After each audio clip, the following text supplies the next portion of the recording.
नमस्कार, मी सुवर्णा धानोरकर. हॅलो 24 तासमध्ये आपल्या सगळ्यांचं स्वागत. आज आपण चर्चा करणार आहोत प्रीमॅच्युअर बाळ आणि त्या बाळाची काळजी या विषयावर. आणि चर्चेसाठी आपल्या स्टुडिओत आले आहेत डॉक्टर प्रदीप सूर्यवंशी. त्यांची थोडक्यात ओळख करून घेऊयात. ते भारतातले प्रख्यात नवजात शिशु विशेषज्ञ आहेत. सध्या पुण्याच्या सह्याद्री हॉस्पिटलमध्ये नवजात शिशु अतिदक्षता आणि बालरोग विभागाचे ते प्रमुख आहेत. पुण्यातून त्यांनी MD केले. त्यानंतर सिडनीतून 6 वर्ष नवजात शिशु विषयात फेलोशिप केली आहे. ऑस्ट्रेलियात त्यांनी नवजात शिशूंच्या मेंदू आणि हृदयाविषयी संशोधन प्रसिद्ध केले. त्यानंतर त्यांनी गोल्ड मेडल्सही भरपूर मिळवलेली आहेत. आजवर त्यांची 22 रिसर्च आर्टिकल्स प्रसिद्ध झालेली आहेत. त्यांची ओळख तर आपण करून घेतलेली आहे आणि आजचा आपला विषय सुद्धा आपल्याला सगळ्यांना माहिती आहे, प्रीमॅच्युअर बाळ आणि या बाळाची काळजी कशी घ्यायची. आपण थेट चर्चेला सुरुवात करूया. डॉक्टर, खूप खूप स्वागत झी 24 तासच्या स्टुडिओमध्ये. सगळ्यात आधी आम्हाला सांगा, प्रीमॅच्युरिटी म्हणजे नेमकं काय असतं? बघा, नॉर्मल प्रेग्नन्सी जी आपण म्हणतो ती साधारणतः 280 दिवसांची असते. आणि जी बाळं 259 दिवसाच्या अगोदर जन्माला येतात त्यांना प्रीमॅच्युअर म्हणतात. आपण जर रुटीन महाराष्ट्रीयन शब्द बघितले की 9 महिने आणि 10 दिवस असं जे म्हणतात, पण आमच्या याच्यात जर ही लवकर जन्माला आली तर यांना प्रीमॅच्युअर म्हणतात. जर आठवड्यांचा विचार केला तर 40 आठवडे हा महत्त्वाचा घटक असतो.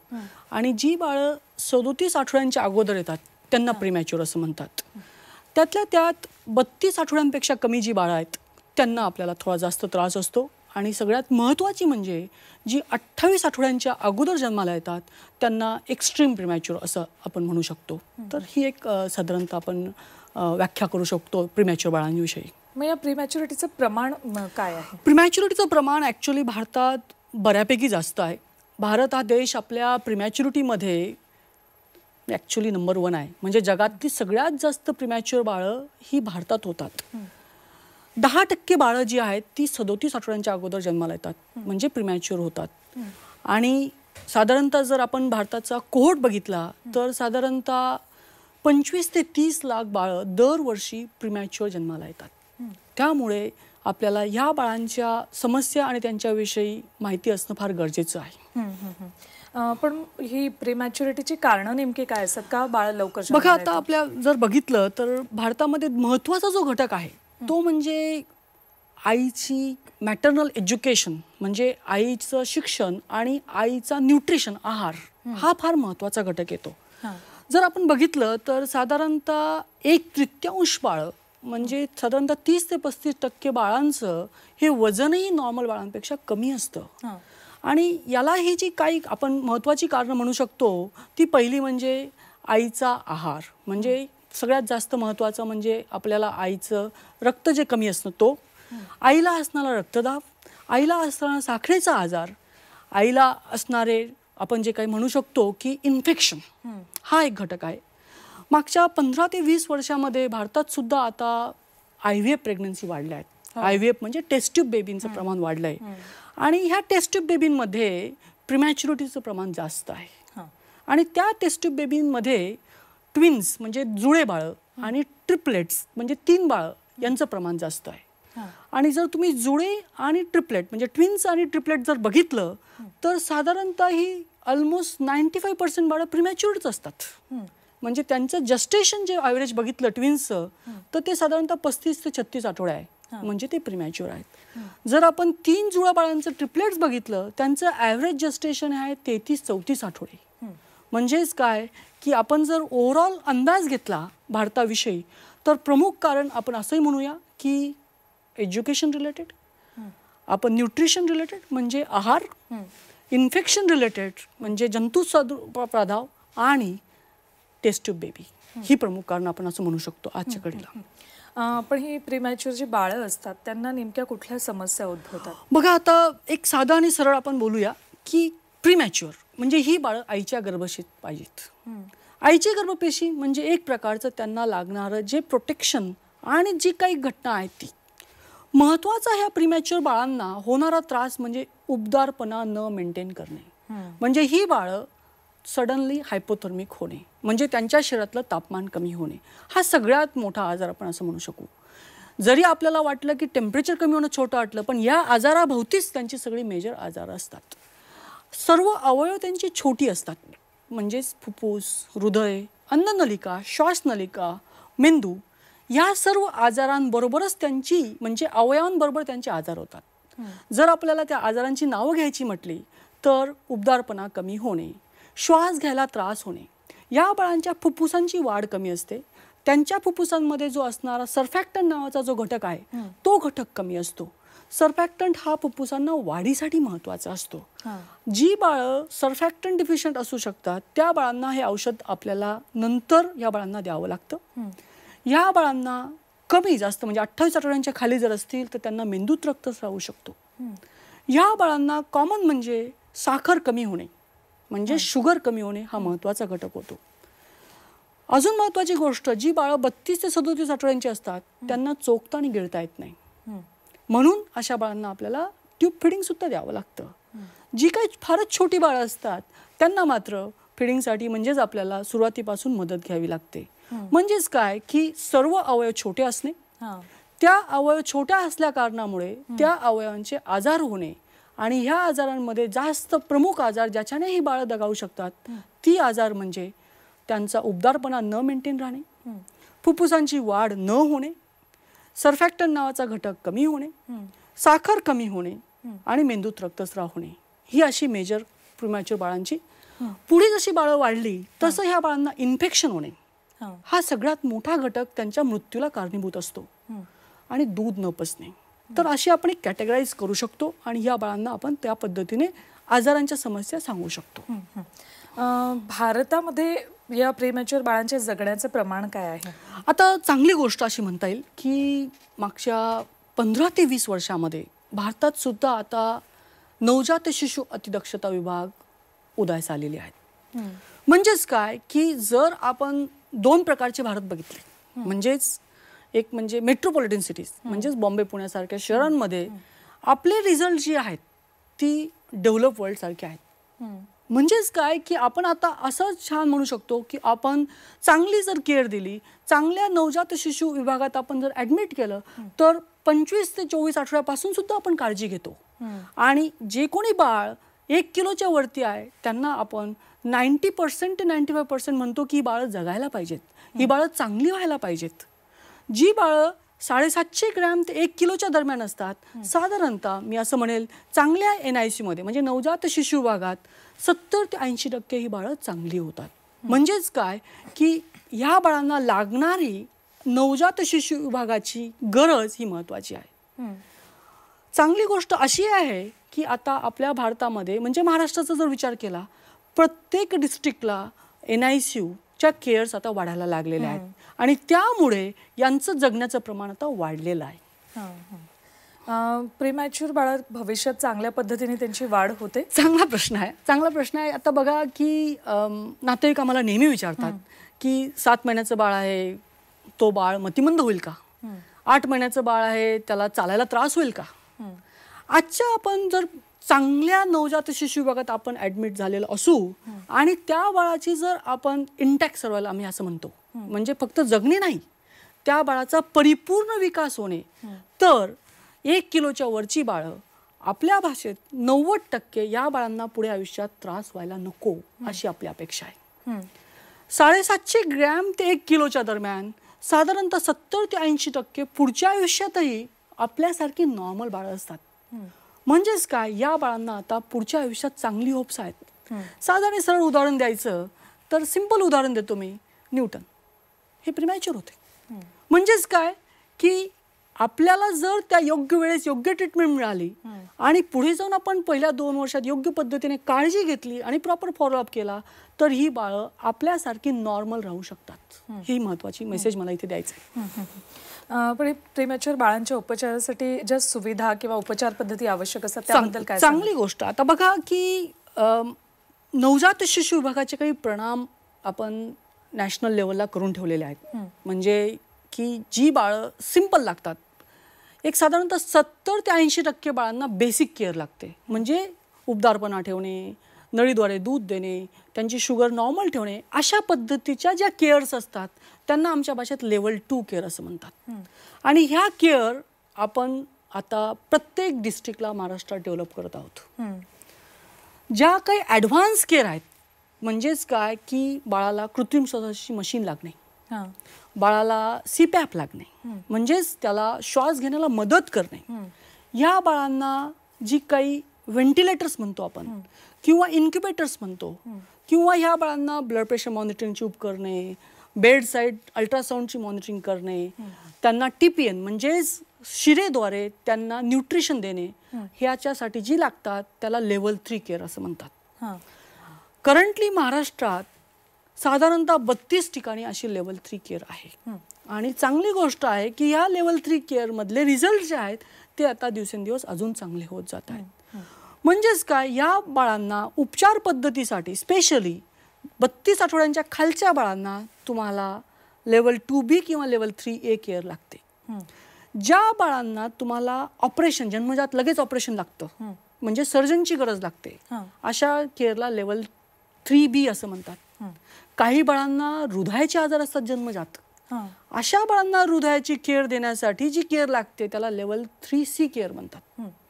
आणि चांगली गोष्ट अशी आहे की सांगायची इच्छा अशी आहे की भारतात या सर्व केअर आता अवेलेबल आहेत आणि त्यामुळे या बाळांचं जगण्याचं प्रमाण वाढलंय, पुढच्या आयुष्यातील त्यांचे आउटकम चांगले वाढलेले आहेत.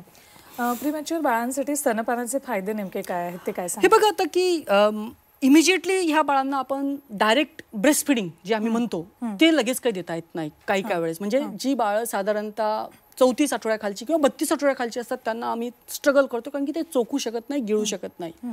पण अशा वेळेसही सुद्धा जर आपण आईचं दूध एक्सप्रेस करून म्हणजे ते काढून जर नळीद्वारे देऊ शकलो तर ती सगळ्यात मोठी गिफ्ट मी त्यांना म्हणेल. आईला मी नेहमी सांगतो की जर तुम्हाला इन्शुरन्स काही द्यायचा असेल तुमच्या बाळाचा तर तुमचं मिल्क. आपल्या बाळाला आईचं दूध मिळणं आणि ते पहिले 6 मिळणं ही जगातली सगळ्यात मोठी गोष्ट आहे. जी बाळं आईचं दूध घेतात त्यांचा बुद्ध्यांक चांगला, त्यांना इन्फेक्शन कमी होतं, त्यांना डायरिया कमी होतो. म्हणून आम्ही नेहमी रिक्वेस्ट करतो की जर सुरुवातीला 2-3 दिवस जरी आईचं दूध नसलं तरी चांगली गोष्ट अशी आहे आमच्या सह्याद्रीला की ह्युमन मिल्क बँक आहेत. भारतामध्ये फक्त 16 ह्युमन मिल्क बँक आता आहेत, ते अजून डेव्हलप होत आहेत. पुण्यामध्ये 4 ह्युमन मिल्क बँक आहेत आणि त्याच्यातली एक ह्युमन मिल्क बँक आपल्या सह्याद्रीला आहे. ह्युमन मिल्क बँकचा ॲडव्हान्टेज असा आहे की दुसऱ्या ज्या मदर्स आहेत त्या मदरचं मिल्क आपण कलेक्ट करतो, ते मिल्क आपण पाश्चराईज करतो आणि या प्रीमॅच्युअर बाळांना पहिल्या दिवसापासून पहिल्या 4 तासापासून प्रेफरेबली पहिल्या 1 तासापासून जर आपण त्यांना दूध चालू केलं तर त्यांचे आउटकम हे फारच छान असतात. म्हणजेच काय, जर आपण आईचं दूध आईचं असेल किंवा दुसरे आईचं एक्सप्रेस केलेलं मिल्क, त्याला आम्ही डोनर्स मिल्क म्हणतो, जर हे मिल्क आपण दिलं तर ह्या बाळांचे आउटकम फार चांगले होतात असं मी म्हणेन. म्हणजे स्तनपानाचे फायदे खूप फारच जास्त आहेत. आणि ही बाळं जेव्हा मोठी होतात साधारणतः 2 किलोला झाली तर आम्ही त्यांना पहिल्यांदा सुरुवातीला आपण म्हटलं नळीद्वारे दूध, त्याच्यानंतर आपण त्याला वाटी चमच्याने दूध देतो आणि नंतर मग आईच्या दूधवर शिफ्ट करतो. जी बाळं लगेच आपण आईच्या दूधवर शिफ्ट करतो ती बाळं पुन्हा ICU मध्ये ॲडमिट होण्याचं प्रमाण कमी असतं आणि म्हणूनच स्तनपान आणि आईचं दूध हे त्या बाळासाठी देव आहे असं आपण म्हणता येईल. आपण चर्चा करूयात पण ब्रेकची वेळ झालेली, एक ब्रेक घेतोय. ब्रेक नंतर ही चर्चा अशी सुरू राहील, कुठेही जाऊ नका, पाहत राहा हॅलो 24 तास. डिस्चार्ज नंतर जेव्हा ही प्रीमॅच्युअर बाळं घरी घेऊन जातात सगळेजण, त्यावेळेला नेमकी काय काळजी त्यांची घरात घ्यायला हवी? बघा साधारणतः आपण ही बाळं जी आहेत ती 1600 ते 1800 ग्रॅमपर्यंत डिस्चार्जच्या प्लॅनिंगमध्ये लागत असतो. महत्त्वाची गोष्ट म्हणजे ह्या बाळांनी वाटी चमच्याने दूध घेणं गरजेचं असतं आणि म्हणजेच त्यांना आपण आईला ही दूध वाटी चमच्याने कसं द्यावं लागतं हे शिकवतो. साधारणतः 2 किलो नंतर आपण त्यांना ब्रेस्ट फिडिंग म्हणजे आईच्या अंगावर दूध पाजण्याला शिकवतो. म्हणून ह्या बाळांना स्वच्छता हा फार महत्त्वाचा घटक आहे. ज्यावेळेस या आई आमच्या ICU मध्ये येतात, NICU म्हणतात त्याला, येतात त्यावेळेस त्यांना पहिली महत्त्वाची गोष्ट आम्ही शिकवतो ती म्हणजे हँडवॉश. जी बाळं घरी जाऊन चांगले होतात आणि ती मदर स्वच्छता पाळतात ती सगळ्यात योग्य. म्हणजे पहिला महत्त्वाचा घटक आम्ही त्यांना शिकवतो स्वच्छता. दुसरा घटक आम्ही त्यांना शिकवतो की जी दुसरी लहान बाळं आहेत त्यांना इन्फेक्शन आहेत त्यांच्यापासून यांना लांब ठेवणं. नाहीतर इन्फेक्शन या बाळांना लवकर होतं. या बाळांची प्रतिकारशक्ती कमी असते, ती वाढवण्यासाठी आपल्याला एक स्वच्छ रूम आणि त्या पद्धतीने त्यांना आपण काळजी घ्यावी लागतो. उबदारपणा आपण त्यांना ठेवायला लावतो. म्हणजे घरातील वातावरण जे आहे हे वातावरण साधारणतः आपण त्यांना सांगतो की 25 ते 26 24-26 डिग्री सेल्सिअस टेम्परेचर त्यांना मेंटेन ठेवावं लागतं. पूर्ण कमी टेम्परेचर किंवा जास्त टेम्परेचर हे त्यांना सहन होत नाही. म्हणजेच ते बाळं थंड पडू शकतात किंवा त्यांना टेम्परेचर वाढीचाही त्रास होऊ शकतो. तर त्यांना एक स्पेसिफिक एन्व्हायरमेंटमध्ये आपण त्यांना वाढीसाठी त्यांना त्या पद्धतीने शिकवतो. त्यांना ते रॅप कसं करावं ते शिकवतो. साधारणतः 2.5 किलोपर्यंत आपण ह्या बाळांना आंघोळीपासून दूर ठेवतो, परंतु क्लिनिंग सांगतो, म्हणजे वाईप करायला मी त्यांना सांगतो. दररोजच्या दररोज तुम्ही सकाळ दुपार संध्याकाळ एक थोडंसं वाईप करा, स्वच्छता ठेवा, असं आपण त्यांना ॲडवाईस करू शकतो. या बाळांना घरी जाताना आपण काही मेडिकेशन्स असतात, म्हणजेच प्रत्येक प्रीमॅच्युअर बाळाला आपण व्हिटॅमिन डी नावाचं मेडिकेशन ॲडवाईस करत असतो. बाळांना कॅल्शियम आपण देत असतो आणि आयर्न लोह ही पण देत असतो. आणि ही औषधी साधारणतः 1 वर्षापर्यंत चालू ठेवावी लागते. आयर्न आणि व्हिटॅमिन डी ही डेफिनेटली 1 वर्षापर्यंत लागतात. कॅल्शियम आपण साधारणतः बाळाचं 3 किलो वजन झालं की तोपर्यंत देत असतो. या बाळांना साधारणतः पुन्हा इन्फेक्शन न होण्यासाठी जी काही स्वच्छतेची मोहीम आहे ती संपूर्ण घरातल्या मंडळींना आपण एक्सप्लेन करत असतो. तर या बेसिक महत्त्वाचं म्हणजे सगळं घरातलं जे वातावरण आहे स्वच्छतेवरच अवलंबून जास्त असतं असं आपण म्हणूया.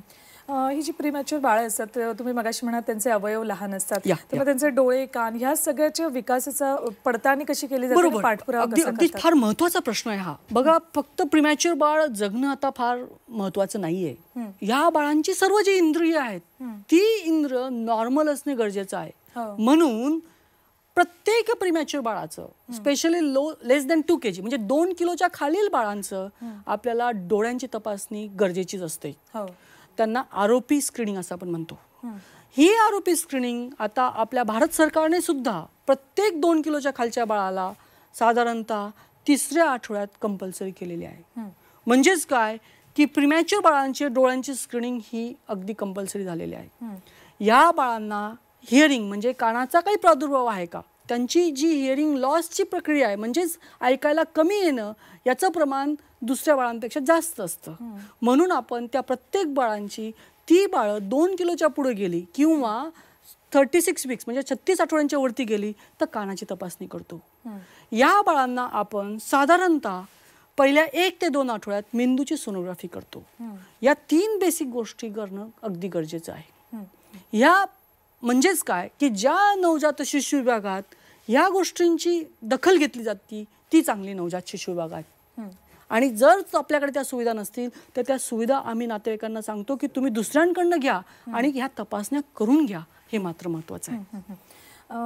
त्याशिवाय मला एक प्रश्न विचारायचा होता. अँटीनेटल स्टेरॉइड्स किंवा अँटीनेटल मॅक्सेल्फ किंवा मग डिलेड कॉर्ड क्लम्पिंग ह्या सगळ्या ज्या उपचार पद्धती आहेत त्यामुळे प्रीमॅच्युअर बाळांना कुठल्या पद्धतीचे फायदे होत असतात? हा महत्त्वाचा प्रश्न आहे. बघा, आता की आपल्या भारतामध्ये मी म्हटलं की प्रीमॅच्युरिटीचं प्रमाण फार जास्त आहे.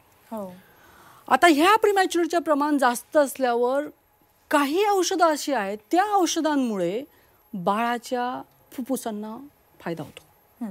म्हणजेच काय, जी बाळं 37 आठवड्यांच्या लवकर जन्माला येत आहे त्या बाळांच्या आईला अँटीनेटल स्टिरॉइड हे देणं आता मात्र कंपल्सरी आहे. म्हणून मी नातेवाईकांना रिक्वेस्ट करतो की तुम्ही तुमच्या ऑब्स्टेट्रिशियनला विचारा की अँटीनेटल स्टिरॉइड दिलेलं आहे किंवा नाही. जर 37 वीकच्या अगोदर डिलिव्हरी होत असेल तर. अँटीनेटल स्टिरॉइड्समुळे बाळांच्या फुफ्फुसांची वाढ होते. अँटीनेटल स्टिरॉइड दिल्यामुळे साधारणतः 50% बाळांची मृत्यूचं प्रमाण कमी होतं. आणि त्या अँटीनेटल स्टिरॉइडची कॉस्ट साधारणतः फक्त 5 ते 7 रुपये आहे. जर हे स्टिरॉइड आपण दिले आणि डिलिव्हरी तो डोस पूर्ण कोर्स कंप्लीट केला आणि डिलिव्हरी 24 तासानंतर केली तर 50% बाळं चांगली जगतात. म्हणजे त्यांचं मृत्यूचं प्रमाण कमी आहे. त्यांना होणारा जो काही आमच्या भाषेत म्हणतो RDS मेंदूत रक्तस्राव होणे, फुफ्फुसाची वाढ कमी होणे, फीडिंग इंटॉलरन्स म्हणजे दूध न पचणे, NAC होणे याचं प्रमाण साधारणतः 50% कमी होतं. म्हणून माझी सगळ्यांना माझ्या ऑब्स्टेटिक्स मित्रांना रिक्वेस्ट आहे आणि नातेवाईकांना सुद्धा रिक्वेस्ट आहे की तुम्ही हा अँटीनेटल स्टिरॉइड दिलेला आहे का नाही हे मात्र तुम्ही प्रत्येकाला विचारा आणि त्याच्यामुळे तुमचे डॉक्टरसुद्धा ते अँटीनेटल स्टिरॉइड द्यायला उत्सुक होतील. अँटीनेटल स्टिरॉइड न देण्यासाठी फक्त एकच कंडिशन भारतात कॉन्ट्राइंडिकेशन आहे, म्हणजे त्या आईला देऊ शकत नाही की ज्या आईला भरपूर प्रमाणात इन्फेक्शन आहे. बाकी प्रत्येक आईला जिथे तुम्ही प्रीमॅच्युअर डिलिव्हरी सस्पेक्ट करतायत तिथं अँटीनेटल स्टिरॉइड देणं गरजेचं आहे, हे मात्र मॅन्डेटरी आहे. दुसरं जे औषध मी म्हटलं की ते मॅडम म्हणतायत अँटीनेटल मॅक्सल्फ. मागच्या 7 ते 8 वर्षापासून अँटीनेटल मॅक्सल्फ हे ऑस्ट्रेलिया, कॅनडा आणि US मध्ये आणि UK मध्ये द्यायला सुरुवात झाली आहे. हे औषध जर आईला डिलिव्हरीच्या पहिले साधारणतः 6 ते 12 तासात दिलं जर गेलं तर त्या बाळांची मेंदूची वाढ चांगली होते. त्यांना सेरेब्रल पाल्सीचा आजार कमी होतो. सर खरं तर आपला वेळ संपलेला आहे त्यामुळे तुम्हाला थांबायला लागतंय. आज या विषयाबद्दल इतकी छान माहिती दिली त्याबद्दल खूप खूप धन्यवाद. यानंतर हॅलो 24 तासमध्ये आज इथेच थांबतोय. कुठेही जाऊ नका, पाहत राहा झी 24 तास.